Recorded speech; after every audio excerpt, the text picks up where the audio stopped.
We begin with a shocking double murder. The suspect, police say, met his victims on a dating app, denied he's charged with killing them. A third man he met on the app managed to escape.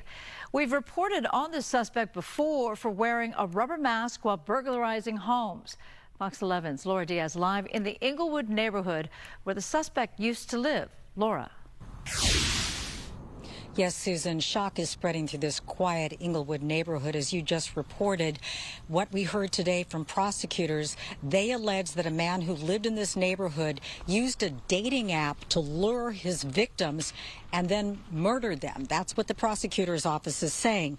Now, as you can imagine, when people here heard the story, they were really outraged. Let's listen.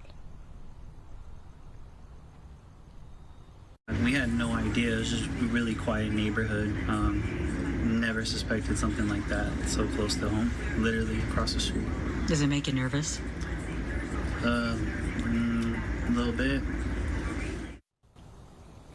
The suspect was seen here right after his arrest for a series of burglaries. That was in the city of Beverly Hills as well as in L.A.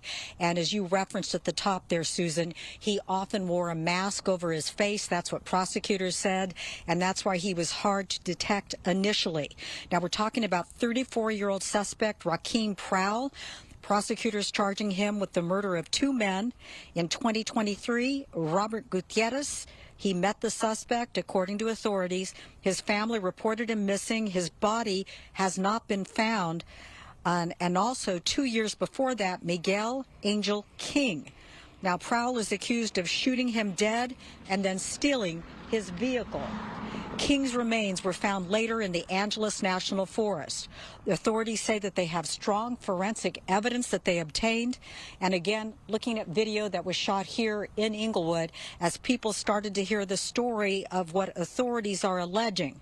Now, earlier at 8 o'clock, we told you that we talked to a neighbor who was awakened very early on Friday. He said that he heard a helicopter. It came so low that he thought he could actually see the face of the pilot. That's how low it was flying. Now, he said that authorities were in the quiet neighborhood for about 5 hours. Multiple vehicles, as they poured over that one address, went inside. He said he never saw anybody led away in handcuffs. He didn't even see them carry out boxes. But he did say that they maintained themselves on the premises. Now, as you know, the suspect was in court earlier today in downtown Los Angeles.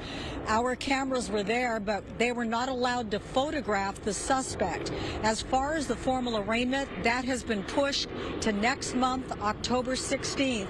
But again, authorities seemingly very proud of themselves today, as they said a series of cold cases where they drew the lines together and came up with this one larger case.